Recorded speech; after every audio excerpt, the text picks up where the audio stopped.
हमारा ग्रह गर्म हो रहा है, सबूत साफ है। दुनिया भर के वैज्ञानिक इस बात पर सहमत हैं, पृथ्वी का तापमान खतरनाक दर से बढ़ रहा है। यह कोई कुदरती उतार चढ़ाव नहीं है, मानवीय गतिविधियां ही इसका मुख्य कारण है। हम हानिकारक गैसों को वायुमंडल में छोड़ रहे हैं, जिससे गर्मी फंस रही है और हमारे जलवायु का नाजुक संतुलन बिगड़ रहा है। इसके नतीजे अब दिखने लगे हैं।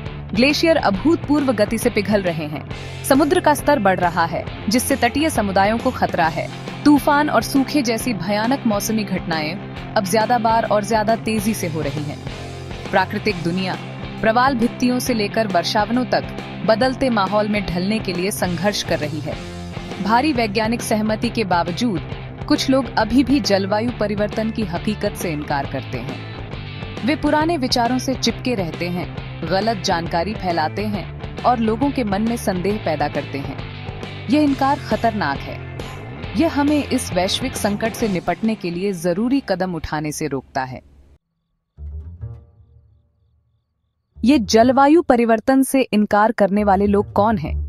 कुछ ऐसे लोग हैं जिन्हें इस कड़वे सच को स्वीकार करने में मुश्किल होती है। हो सकता है कि उन्हें वैज्ञानिक निष्कर्षों पर भरोसा न हो या जलवायु परिवर्तन से निपटने के आर्थिक प्रभावों का डर हो। हालांकि कुछ ताकतवर लोग अपने फायदे के लिए सक्रिय रूप से इस इनकार को बढ़ावा देते हैं।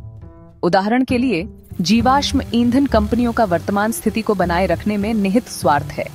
वे गलत जानकारी फैलाते हैं, अपने उद्योग के जोखिमों को कम करके आंकते हैं और जलवायु नीतियों के खिलाफ पैरवी करते हैं। कुछ राजनेता, जिन्हें अक्सर इन्हीं कंपनियों द्वारा वित्त पोषित किया जाता है, उनकी इनकारवादी बातों को दोहराते हैं। वे हमारे ग्रह के दीर्घकालिक स्वास्थ्य की तुलना में अल्पकालिक आर्थिक लाभ को प्राथमिकता देते हैं। उनके हथकंडे कई तरह के होते हैं और अक्सर धूर्ततापूर्ण होते हैं। वे आंकड़ों को तोड़ मरोड़ कर पेश करते हैं, प्राकृतिक जलवायु परिवर्तनों को उजागर करते हैं, जबकि दीर्घकालिक वार्मिंग ट्रेंड को नजरअंदाज करते हैं। वे षड्यंत्र के सिद्धांतों को बढ़ावा देते हैं, ये दावा करते हुए कि जलवायु परिवर्तन वैज्ञानिकों या सरकारों द्वारा किया गया एक धोखा है। वे डर फैलाते हैं, यह तर्क देते हुए कि जलवायु कार्रवाई से नौकरियां खत्म हो जाएंगी और अर्थव्यवस्था चरमरा जाएगी। दांव पर बहुत कुछ लगा है। अगर हम कार्रवाई करने में विफल रहते हैं तो हमें अकल्पनीय कठिनाइयों का सामना करना पड़ेगा। लाखों लोगों के घर, तटीय शहर बढ़ते समुद्र में समा सकते हैं। सूखा और बाढ़ फसलों को तबाह कर देंगे, जिससे व्यापक खाद्य कमी और अकाल पड़ेगा। जलवायु शरणार्थियों का सामूहिक पलायन संसाधनों पर दबाव डालेगा और राजनीतिक अस्थिरता को बढ़ावा देगा।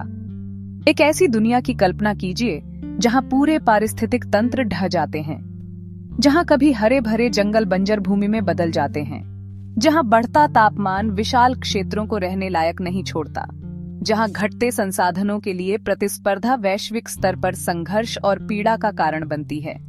अगर हम जलवायु परिवर्तन के इनकार को हावी होने देते हैं तो यही हमारा भविष्य है। ये कोई मनगढ़ंत कहानी नहीं है।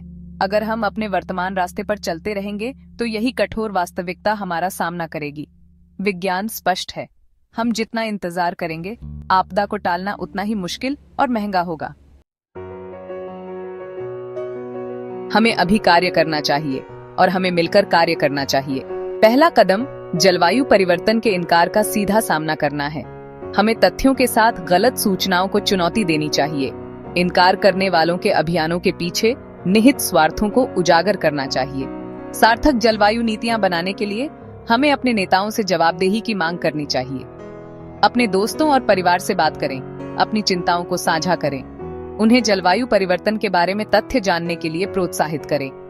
स्थायित्व के लिए प्रतिबद्ध व्यवसायों और संगठनों का समर्थन करें। अपने कार्बन फुटप्रिंट को कम करने के लिए अपने जीवन में सचेत विकल्प चुनें। हर कार्य, चाहे कितना भी छोटा क्यों ना हो, फर्क डालता है। हमारे पास दिशा बदलने की शक्ति है, एक ऐसा भविष्य बनाने की जहां मानवता और प्रकृति सद्भाव में फल फूल सकें। आइए हम अपने सामने आने वाली चुनौती का साहस, दृढ़ संकल्प और आने वाली पीढ़ियों के लिए हमारे ग्रह की रक्षा के लिए एक साझा प्रतिबद्धता के साथ सामना करें।